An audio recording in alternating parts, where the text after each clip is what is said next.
The wind howled like a beast in mourning. Sand lashed against the metal hull of the outpost shack, rattling its seams and whispering secrets from the wasteland. Cale Voss adjusted the scope on his battered pulse rifle, ignoring the shaking walls. Storm coming. Big one. He'd seen too many to care. Outside, the Tantro desert stretched endlessly, broken only by scorched rocks and the memory of cities that used to matter.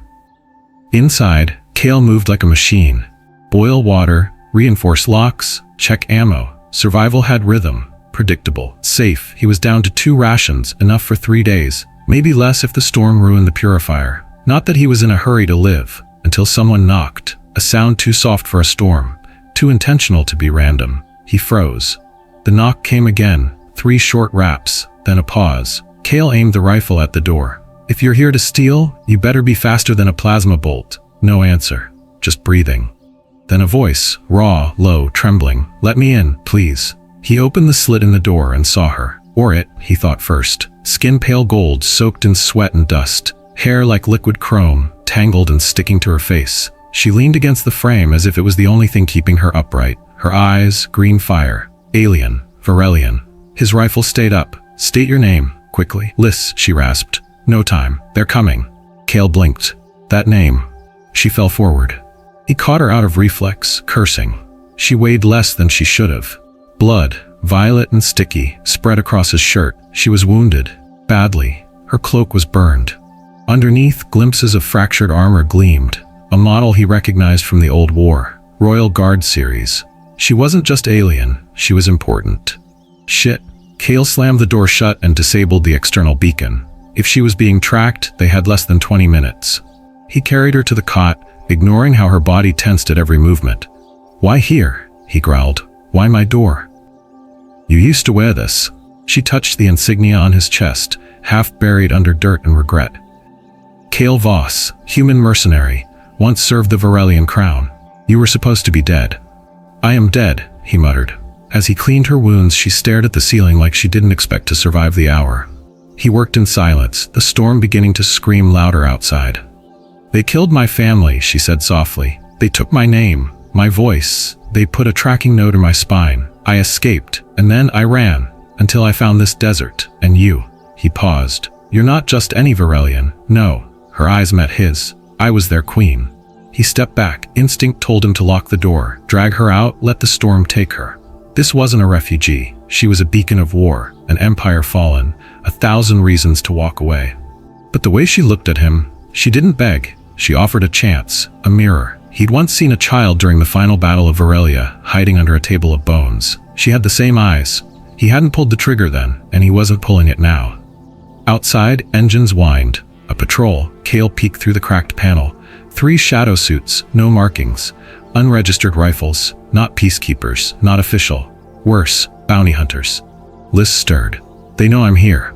Cale turned back. You led them to me. You can turn me in, she whispered. It would clear your record, buy you 10 lives. I don't want 10 lives, he said. He handed her a plasma pistol. Her hands shook, but her eyes, steady. When the first hunter breached the lock, Cale dropped him in 1 shot. The second went for the generator. Liss was faster, her shot precise, expression cold. The third escaped. He'll call for backup, she said. Then we don't wait here. Cale packed what he could. Water, ammo, data chips. Liss moved slower, limping but quiet. Before they left, she paused beside the door. You're not who I expected, Cale Voss. Neither are you, Your Majesty. She smirked. Not with arrogance, with bitterness. As if the title tasted like ash, the storm howled louder. Sand tore at their skin. They stepped into the chaos together. Behind them, the outpost burned. The storm hadn't passed. It had followed. Cale guided them through canyons carved by forgotten rivers, where rock spires rose like the bones of titans. The sandstorm above raged like a wounded god, blotting out moonlight. Only Cale's scanner map flickered guidance, and even that glitched every few steps. Liss limped behind him, wrapped in a cloak too thin for the cold. He'd offered his own, but she refused it. Pride or paranoia? He didn't ask. He just kept walking. There's a cave up ahead, he said, voice cutting through wind. Old mining shaft, should still have oxygen vents. We won't make it before they find us. They're scanning heat signatures. You're running hot. That spine node is still active. She hesitated. I can remove it, Cale added. I've seen those implants before. If it's still broadcasting, they'll track you no matter how deep we go. Do it, she said. No flinch. No drama. Inside the cave, Kale found the med kit, a knife, and 2 pain dampeners. Liz lay on the flat rock, exposing her back. Her armor peeled away with a hiss, organic plating detaching like scales. Between her shoulder blades, a pulse of violet blue throbbed faintly beneath skin and biocircuitry. Kale sterilized the blade. Last chance to back out, he muttered. Just cut. He did. She didn't scream. Not once. When the node came out, a glowing shard the size of a tooth, she crushed it under her palm. Her blood sizzled on the stone. We're ghosts now, she said, breathing hard. No signal, no code, just us. Hours later, the wind began to die. Kale stood at the cave mouth, scanning. No movement yet, but he felt it, like old instincts crawling up his spine. Something was out there. Liz joined him, cloaked in silence. You didn't ask why I was being hunted, she said quietly. Didn't need to. Aren't you curious? I was a merc, not a journalist. She gave a small, bitter laugh. Fair. A long pause. They didn't just overthrow the palace, she said finally. They used human tech. Your tech. Mind spikes, neural dampeners. They turned my people into perfect slaves, smiling, obedient, and unaware they'd lost free will. Kale swallowed hard. He'd seen the after effects of those systems, had once delivered crates of that tech, without asking where it went.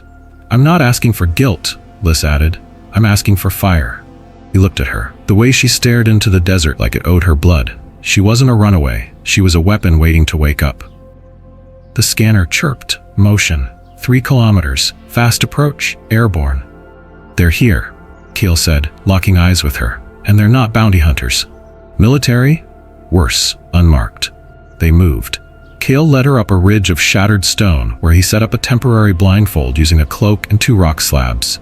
They lay prone, rifles aimed downslope. Seconds passed. Then, 3 black dropships tore through the sky, anti-grav quiet as whispers, heat thrusters glowing. From them, 6 armored figures deployed mid-air, landing with perfect silence. Their suits were matte obsidian, no emblems, faceplates mirrored. Silent wolves, Kale cursed. They're using mercenaries. Not just mercs, Liz whispered. Thalrin's unit. He turned to her. You know the lead? I used to trust him before he helped burn my throne room. Kale's fingers clenched. That complicates things. One of the wolves paused, lifted his helmet briefly, just enough for Liz to see the scar across his cheek. That's Thalrin, she whispered. He's not here to kill me. Then what's he here for? To own me. Kale made a call. We flank. Use their blind spot near the drop zone. Take one down. Steal comms. Too risky, she said. You want your crown back or not? She met his stare, then nodded. The ambush was fast, dirty, human. Kale rolled from the ridge, dropped a flash mine, then fired twice into the legs of the rear wolf. Liz darted from the shadows like lightning, her blade humming with biocharge. The first wolf's helmet cracked in 2. 2 more turned. Too late. Kale pulled the wounded soldier behind cover, removed his helmet. A teenage face blinked up, terrified, human. You're barely 20, Kale spat. I just follow codes, sir. Kale yanked his earpiece. Orders are kill or capture, the voice on the other end barked. Repeat, kill or, he crushed it. We move, now. Liz watched him with something between awe and fear. You're not what I expected, she said. Neither are you, Majesty. As they fled, Kale noticed her bleeding again. She hid it. Pride again, but her steps faltered. We need shelter, he said. There's a ridge, she rasped. Behind it, a buried craft, mine. I left it years ago. Can it fly?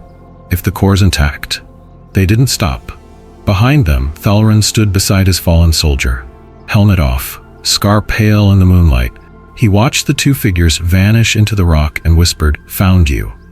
They reached the ridge at first light. The storm had passed, leaving behind a silence so deep it felt hostile. Every step Kale took kicked up fine ash and broken glass, the remnants of a battle long buried. Liz moved slower now. Her wound seeped dark violet through the bandage, but she didn't complain. She pointed to a half-collapsed dune. Under there, the ship's buried. I stashed it the night the palace fell. Why here? Kale asked. Because this was where I first swore I'd never serve them. And now I swear I'll burn them. They dug with bare hands. It wasn't subtle. Dust and static clung to their skin, coating sweat into grime. The sun burned hotter by the hour. But Kale worked without pause, driven by a silent calculation. The wolves would track them again within 2 hours. Maybe less. Then metal, a glint beneath the ash. Kale slammed a shovel into it. More. Brushed it clean, a cockpit window. Then a symbol. Scorched but visible, a Varelian crest faded to charcoal. Royal sigil. That's yours, he asked. My father's design. Custom stealth runner. Biomech interface. I'm the only one who can pilot it. Let's get it breathing. 15 minutes later, the hatch hissed open. Inside, the air smelled of dust, coolant, and memory. The ship was sleek, coffin-shaped, compact for two. Panels pulsed weakly, running on reserve power. Fungal moss grew along the interior curves, alive, but dormant. Liz placed her hand on the helm. The ship reacted, blooming soft blue across the control arch. Her veins lit up in resonance. The interface accepted her like a returning soul. Welcome back, Sovereign, it whispered in her tongue. Kale raised an eyebrow. Creepy, but helpful. He checked the diagnostic readouts. Cores at 30%. No jump capability. No shielding, but the thrusters might hold. We don't need to jump, Liz replied. We just need to disappear for one night. There's an abandoned comms tower 70 clicks north. If we reach it, I can try contacting someone. Someone who's still loyal? Someone who still has a soul. Kale nodded, but something nagged at him. That tracking node, they could have cloned it. Even with it gone, they might still have a bead on you. I know, she said. Then why risk the tower? Because if I die without speaking the truth, I'll die as their monster, not as myself. The ship rose from the sand like a reborn god. Its hull shimmered, shaking off years of dirt and silence. Kale took the co-pilot seat, checking external feeds. His screen blinked. Incoming. A blip. Then three. 3 interceptors, vector locked, ETA 5 minutes. Already, Liz cursed. We haven't even left orbit range. Kale armed the nose cannons. Can you outfly them? I built this ship to outrun palace assassins. You tell me. She pulled the throttle. They launched. The desert spun below as the ship tore through low-altitude flight, skimming canyons and fractured dunes. Sunlight blasted across the cockpit. Kale's grip tightened as sonic booms cracked behind them. Missile lock, he shouted. Liz twisted the yoke. The ship rolled hard left, dodging an ion barrage by inches. Heat scorched the side panels. One engine flickered. We lose altitude. We're dead. I know, she gritted. He looked at her. Sweat trickled down her neck, mixing with blood. Eyes focused, hands steady. You're a damn good pilot, he muttered. I was raised in a palace, she replied, but I learned in war. The comms lit up. Lis Varea came a voice, familiar, low, measured. This is Commander Thalrin. You are ordered to surrender. You are not a queen. You are a fugitive. You are alone. She froze. Kale leaned forward. Thalrin? Don't answer, Kale warned. He wants your voice print. He's locking target. But Lis tapped the comm. I may not be Queen Thalrin, she said, but I'm not yours. Static. Then, you're making me hunt you, Lis. Why? Because I remember who you were before the uniform. Then you know I won't miss. Neither will I. She cut the signal. Kale activated the flare launcher. I've got one trick left, but we've got to fly blind for 15 seconds. 15? Exactly. Do it. He fired. Bright flares scattered in all directions. The targeting systems behind them scrambled. Liz cut the main thrusters, letting the ship dive under a rocky arch. Silence. The radar cleared. The interceptors veered away, confused by ghosts and heat. When they landed behind the comms tower ruins, the ship hissed low like a beast in pain. One stabilizer was cooked. The hull smoked. They'd made it, but just barely. Kale exhaled, turned to Liz. That was reckless. That was survival, he chuckled. You know, you're not half bad for royalty. And you're not half dead for a mercenary. They stared at each other. Dust and blood and something strange between them. Not trust. Not yet, but something. As they stepped into the ruins, Liz whispered, this was once the heart of the Empire, before the silence. Kale looked around. Let's make it loud again. The comms tower stood like a corpse frozen mid-scream. Once a proud spire of alloy and glass, now it slumped under layers of time, sand, and shellfire. Burned banners fluttered like whispers of a forgotten empire. Kale scanned the perimeter while Liz knelt before a scorched emblem at the base. A Varelian sunburst split in two, shattered by the revolution. I was born under that symbol, she said. Now even the wind pisses on it. Kale didn't respond. He was tracking movement, subtle, distant. Someone's here, he said. Friend or corpse? If we're lucky, both. Inside the tower, they descended into the catacombs. Power was gone. Light came from Kale's shoulder torch and the faint bioluminescence that still clung to Lys's skin. They passed abandoned medbays, shattered cryopods, and scorched consoles. This had been a resistance relay once, maybe even a safe house. But now, dead silence, until a voice, broken and metallic, echoed from below. Access code or I shoot. Kale raised a hand. Name's Kale Voss, human, not dead yet. That earns me 10 seconds, yeah?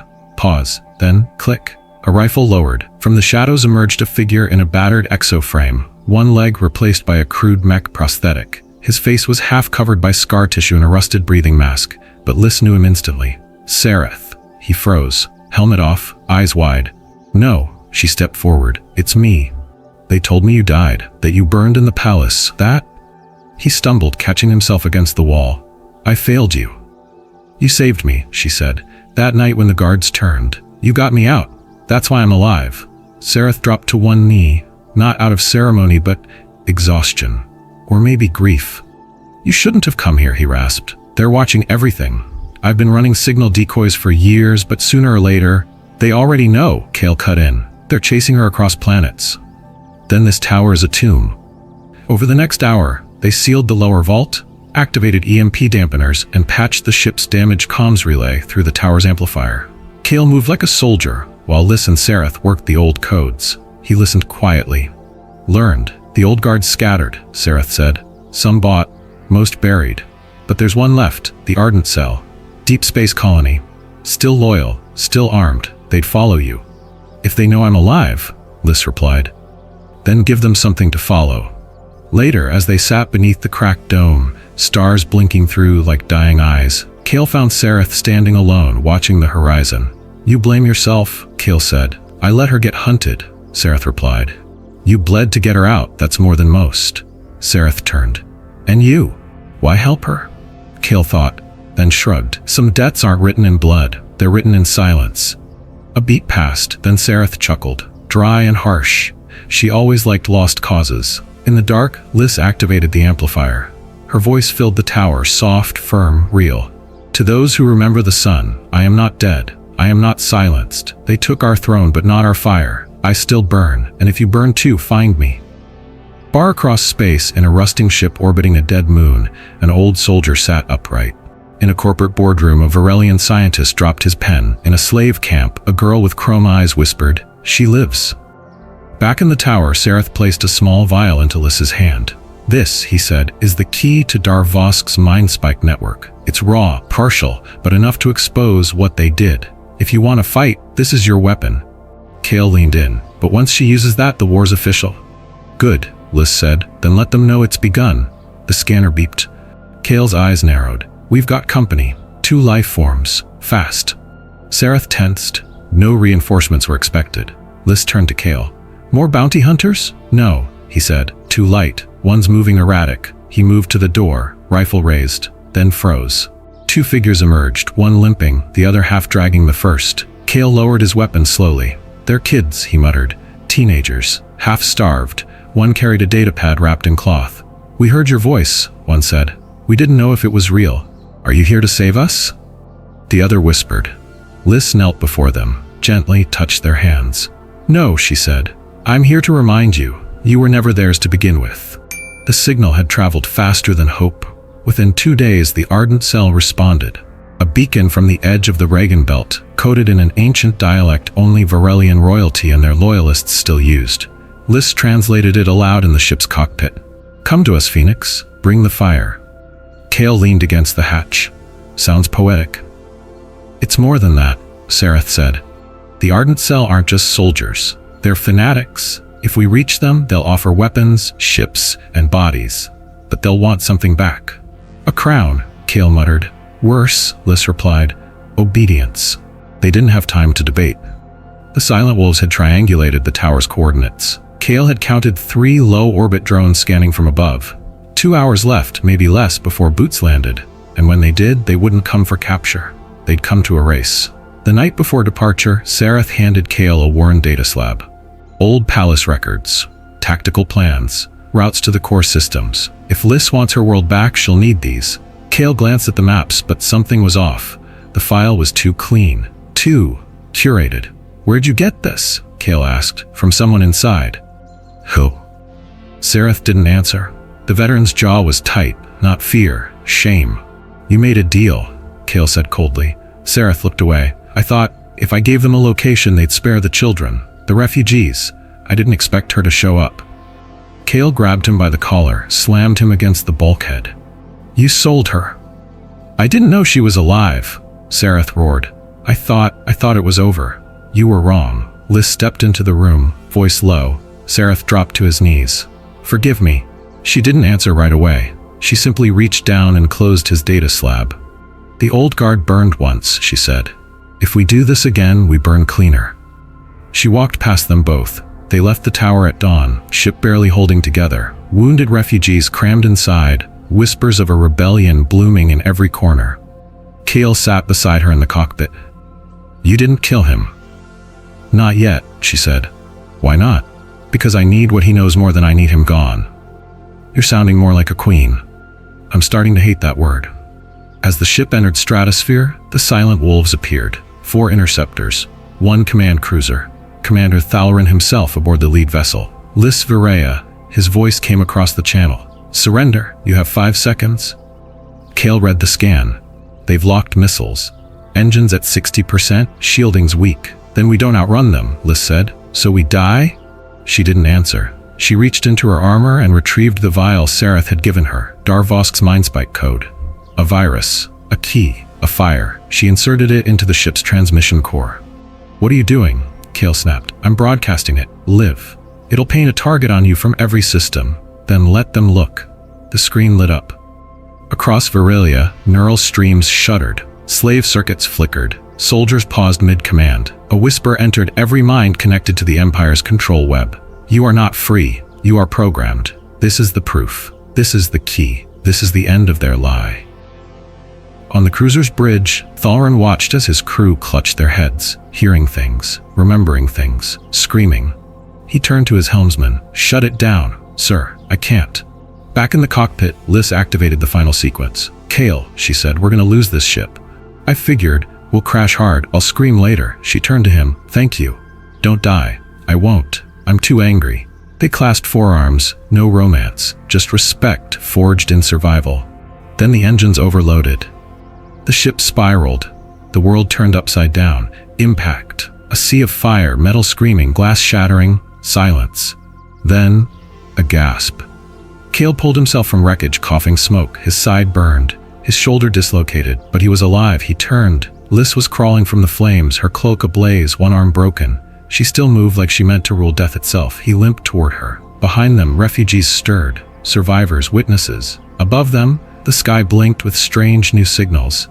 They heard it, Kale said. All of it. Good. You're bleeding. We're all bleeding. She looked up at the wreckage of her ship, then at her hand, then back at him. They wanted a queen who bowed. I'll give them one that burns. The crash had turned the valley into a grave of light and smoke. Twisted alloy lay scattered like the bones of some extinct beast. The ship's core hissed, bleeding coolant and nanodust. Around the wreckage, survivors limped, cried, called names into the rubble. A makeshift camp formed out of nothing. Just torn tents, firelight, and stubborn breath. Kale sat on a jagged stone, shoulder resocketed, ribs wrapped in scavenged synth cloth. He watched the fire crackle like it owed him answers. Lys sat across from him, one arm in a sling, face cut along her jawline. Her silver hair was stained with soot, her royal armor blackened and warped. And still, she looked more powerful than anyone he'd ever served. But tonight she didn't speak like a queen. She spoke like a wound. I used to dream of this, she said. The fall, the fire. Me, climbing from the wreck, reborn. Kale raised an eyebrow. You dream big. When you're born into power, you don't get small dreams, just slow deaths. The wind shifted, ash scattered between them like gray snow. I lost a child, she said suddenly, voice even, almost too even. Kale didn't move. His name would have been Varen, she continued. Or hers, Varel. I never got to choose.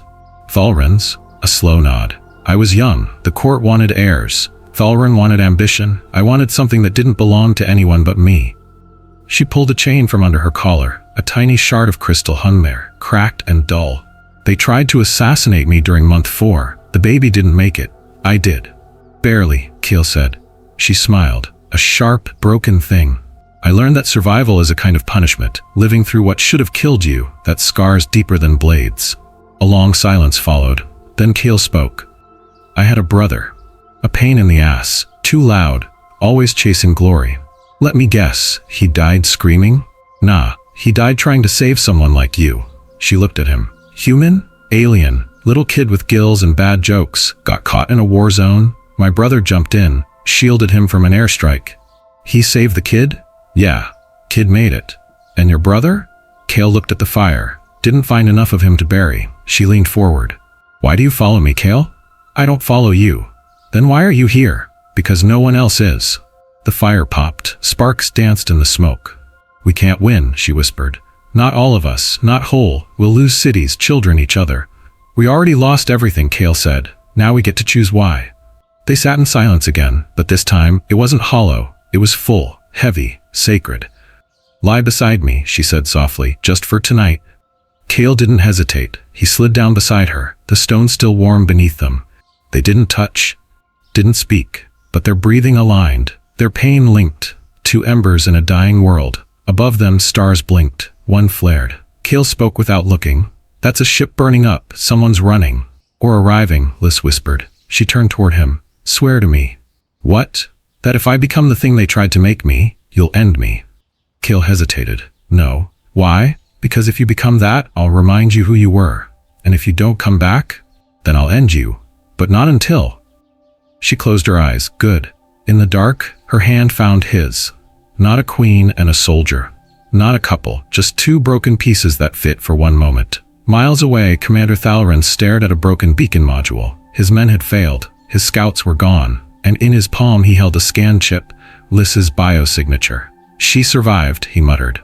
One officer stepped forward. Shall we move? Thalrin shook his head. No, let her think she's winning. He looked to the stars. Let her gather the fire. I'll be the one to drown it. The resistance fortress at Keln Station was buried beneath 3 kilometers of rock and rumor. Kale had expected something crude, gritty bunkers, desperate men. Instead, he found a cathedral of war.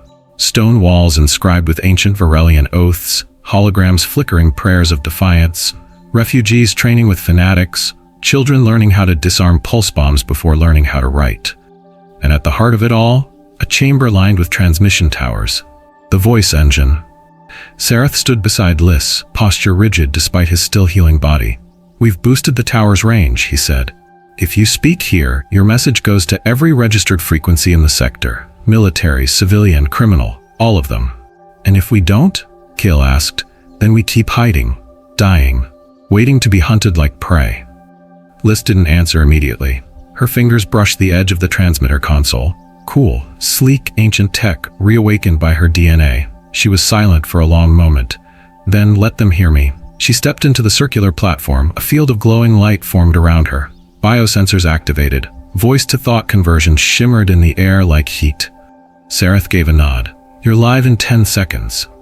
Kale stood at the entrance, arms crossed, watching, waiting, protecting. The signal flared. Planets thousands of light seconds away picked it up. Drones paused mid-flight. Soldiers froze mid-patrol. In cantinas, warships, throne rooms, and slave colonies, Lys's voice arrived like a thunderclap wrapped in silk. You've heard many names for me. Traitor, fugitive, ghost. But I am none of those. I am Lys Varela. I was born beneath the twin suns, raised in the shadow of a throne they now call Ash. They said I died, that I surrendered, that I vanished. They lied. And if they lied about me, what else did they steal from you? Across star systems, miners stopped drilling. Smugglers held their breath. Governors reached for panic buttons. The empire that rules you is a machine. It does not love. It does not feel. It consumes and controls. And if you believe you are free, it's because you're already broken. But I am not broken. I am not gone. I am awake. Thalrin, watching from the bridge of his command ship, stared at the screen. Lys's face, burned, scarred, glowing, filled it. He closed his eyes. She did it, he whispered. Damn her. A lieutenant stepped forward. Orders, sir? He said nothing. Then, send the vultures. Make it public. Back at Keln Station, Lys's voice hit its final note. I am not here to ask. I am here to ignite. If you burn, burn with me. She stepped back. The room fell into silence. Then, a cheer erupted, not orchestrated, not polite, raw. A wave of fists, claws, and limbs in the air. A primal response, hope weaponized. Kale stepped toward her. That's one hell of a war cry. It's not a war cry, she said, voice low. It's a funeral dirge. For who? For the part of me that still believed in mercy? Alarms screamed, missiles inbound, Sereth cursed. They sent vultures, airborne stealth squads. Kale's pulse rifle was in his hand before the warning ended. How many? Too many. Then we hold. The fortress erupted into motion. Refugees became riflemen. Children became messengers. Liz ran with Kale down the war corridors, firelight flickering off ancient statues of her ancestors. She stopped suddenly, pulling a hidden compartment from the wall. What is that? Kale asked. The last gift from my mother before she died. She held up a sphere, obsidian black, pulsing with red light. Forbidden weapon, one use, one target. You planning on using it? If he shows himself. Thalrin? She didn't answer, but Kale knew. The attack came hard. Drop pods, sonic mines, plasma shredders. Kale led the counter-offensive with precision, moving like a beast unleashed. Liz fought beside him, not as a ruler, but as a survivor who had nothing left to lose. In the smoke, one shadow stepped through. Armor jet black, sword drawn. Thalrin. You shouldn't have spoken, he said, removing his helmet. His face was calm, almost sad. You once said silence was noble, Liz replied. Now I understand, it's just comfortable. They circled each other like memories in combat. Kale aimed his rifle. One word and he's gone. No, Liz said, he's mine. The duel was brutal, no elegance, just fury. Sword met blade, fists met blood. At the final clash, Liz drove her blade through his thigh, non-lethal. Why? He rasped. Because I need someone to remember this moment. She activated the obsidian sphere, held it over his heart. You showed me war, now feel what you made. A pulse of energy ripped through him, not death, but confession. All his memories, crimes, lies. Betrayals, broadcast to every channel, a public execution without a grave. He collapsed, not dead, but never a commander again. Sereth watched from above. You just turned him into your first martyr. Liz stood still. No, she said. I turned him into my first warning. That night, under the shattered arch of the transmission tower, Kale asked the question, what now? Liz answered without looking up. Now we burn it all. The queen spoke, and the stars blinked. They marched beneath banners stitched from old uniforms and burnt flags. Civilians, smugglers, defectors, rebels, families. The army wasn't coming to free them. They had become the army. Across 5 sectors, uprisings bloomed like wildfire. Fuel depots sabotaged, drone towers turned, propaganda screens overwritten by Liz's voice. In cities where silence once ruled, chants now echoed. No crown, no chains, only fire. Inside the core capital, Varelia Prime, panic spread behind polished walls. General Darv Vosk, once untouchable, tightened his grip on the dying empire. He watched riot footage on repeat, listened to screams, studied Liz's broadcast again and again, each time colder than the last. She wants my throne, he said. His aide shook. Sir, she doesn't want a throne, she wants justice. Then give her ashes. He activated orbital lockdown, his last move. A warning, enter this city, and I'll burn it before you take it. But they came anyway. Kale led the charge. The last remnants of the Ardent Cell fought beside him, scarred, loyal, hungry for redemption. Their ship burst through the atmosphere like a falling god, shielding fire trailing behind. As they landed, smoke towers rose above the capital, not from bombardment, but from the people themselves. Inside every district, citizens opened doors, formed barricades, disabled patrol drones. The streets became mazes of revolt. The system that ruled by control was now drowning in unpredictability. Liz stood on the main concourse, once the royal way, now scorched and cracked. Behind her, thousands. Ahead, the gates to the Hall of Command. She wore no crown, just dark armor, glinting with heat. Kale approached her. This is suicide. No, she said, this is symmetry. Inside the hall, Darv Vosk prepared his final broadcast. He would appear one last time, tell the people she was mad, that the rebellion was a foreign infection, that her bloodline was poison. But the console sparked. Screens went black, the feed never launched. He turned, and there she was. Liz walked into his chamber like thunder given form, flanked by Kale, shadowed by smoke. Guards drew weapons, then lowered them. Not by command, by choice. They knew who had already won. Darv Vosk reached for his sidearm. Don't, Kale warned. You're already dead, you just don't know which second it happens yet. You think killing me ends this? Voss growled. No, Liz said. You ending yourself might. She stepped forward, her voice, not a roar, but steel. I could shoot you right now, and it would feel good. Gods, it would feel right. But I want them to see you. She tapped a wristband. Feed is live. Screens blinked on, across the capital, across the empire. Tell them, Darv, what you did, not to me, to them. He trembled. Say it. We broke them, he rasped. We stole thoughts, names, turned lovers into spies, children into weapons. We turned people into machines because they obey better when they don't remember who they are. And I signed every order. I liked it. I liked it. The moment hung, then his own guards shot him. 4 rifles, 1 instant. No orders. Just justice. Outside, the people screamed. Not in fear, but in release. Chains of thought cracked. Soldiers laid down arms. Families tore down statues. A crown fell, not shattered by blade, but dissolved by truth. Hours later, Kale sat on the palace steps. His armor was torn, his face a map of bruises and dust. Lys joined him. Quietly, they want you to speak again, he said. I have nothing left to say. You sure? She looked out. They don't need a queen. They need someone who remembers their names. You're not the same woman who begged at my door. No, she said. That woman died in the sand. He reached into his coat, pulled out a small crystal shard, her old voice chip. You dropped this. She took it, turned it in her hand. Maybe it's time to stop running from who I was, and start becoming who you choose to be. The final scene.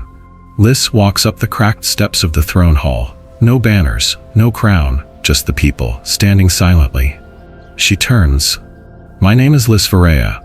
I do not rule you, but I remember every one of you, and I will never forget again. The war was over, but the silence that followed was heavier than gunfire. Varelia Prime lay still beneath 2 pale suns. Smoke drifted through broken towers. Statues had fallen. Broadcast towers hummed low with nothing to say. What remained of the people walked slowly, like ghosts waking from a long coma, unsure if they were alive or simply the last ones left. And in the heart of it all, the Grand Throne Hall stood like a corpse awaiting judgment. Kale entered first. His boots echoed through the marble, past shattered mosaics of rulers long gone. The golden dome overhead had collapsed, revealing the open sky. The throne, once pure obsidian, was cracked down the center, and Lys stood before it, not seated, just standing, still, watching, waiting. He approached her quietly. They want you to take it, he said. The people, the council, what's left of the ardent cell. That, she asked, nodding toward the broken throne. It's just a chair now. A heavy one. It always was. She turned to him, her voice lower. If I sit, I become the symbol they need. And if you don't, they'll build one anyway. Might be worse. Then sit, Kale said. Only if you stand behind me. She climbed the steps slowly. Each footfall echoed like a drumbeat. At the top, she turned back to the throne facing the people. Crowds gathered silently in the courtyard outside, standing beneath the twin suns. No soldiers, no ceremony, just eyes. Watching, waiting. I was never meant to wear this crown, she said aloud, but I've learned it doesn't matter who it was built for. It matters who bleeds under its weight. She looked down.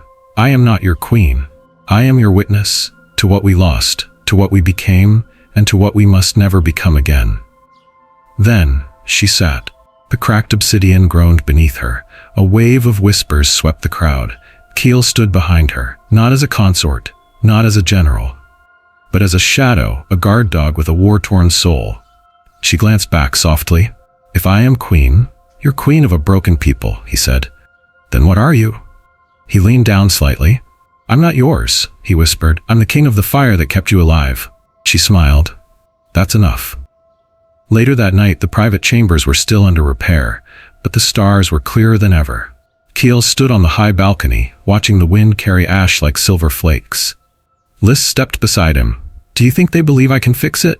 No, Keel said honestly, but they believe you'll try. That might be worse. It's the only honest crown you'll ever wear. She turned to him, pulled a datapad from her robes, intercepted transmission. A name, a location. He took it, read the lines, his eyes narrowed. A child? Royal blood. Hidden, raised in exile. Darvosk's final insurance policy. Where? Outer Rim, Black Moons. Alive, if we're lucky? She stared out at the stars. If I am the last queen of Varelia, then that child is either the next sovereign Or the last executioner? Kale smirked. Guess we're not done yet. No, Liz said. Now the war becomes personal. There was no coronation, no parade, no anthem. Just a black starship, old but fast, lifting slowly from the palace roof at dawn. The people didn't cheer, they watched. That was enough. Inside the ship, Liz stood at the center console, arms behind her back. Her royal armor had been replaced with something plainer. Black flightwear, marked only by a single red sash across her shoulder. She didn't look like a queen anymore. She looked like a question waiting to be answered. Kale walked in, holding a small metal case. You ready? He asked. I'm not sure that's the right question, she replied. What is? Do I still remember who I am when I leave this place? He handed her the case. She opened it. Inside, a single piece of crystal, still glowing faintly blue. My mother's last command stone, she said quietly. She used it to lock the archive vault the night they came. It's still locked? Not anymore. She stared into the crystal like it held all the ghosts of her bloodline. Inside is the original testament of fire. The what? The last law of Varelia. Not about rule, not about war, just purpose. And what does it say? That fire must never be passed by hand, only by heart. She set the crystal in the ship's altar port. A gentle chime echoed. The ship recognized her not as sovereign, but as inheritor. Ship name? The system asked. She looked to Kale. Any suggestions? He smiled faintly. You named a rebellion. I get to name the ride? Deal. He tapped the console. Call it Ashlight. She paused. That's awful. Exactly. They both laughed, for once a real sound. No grief underneath. No war behind it. Just two people, tired and alive. The engines roared to life. The palace shrank behind them. So did the city, the world. Soon, Varelia Prime became just another sphere in space. Another scar. Coordinates? Kale asked. Black moons, outer rim, the orphan planet. You think the child's still alive? If they are, they're either a fire waiting to rise, or a matchbook soaked in poison. Silence stretched for a while. Then Kale looked at her. What happens when you find them? That depends on who they've become. And if they're you, 20 years younger, then I'll tell them what no one told me. What's that? She turned to him, a soft sadness in her smile. That being born royal doesn't mean you get to matter. You have to choose to matter. They jumped, stars bent, light stretched into silence. And somewhere, far beyond stars, beyond hope, beyond even pain, another voice stirred. A child, eyes violet, skin silver, holding a dagger not for defense but for memory. And when they looked to the sky that night, they saw a star fall. They didn't know it yet, but the fire had returned.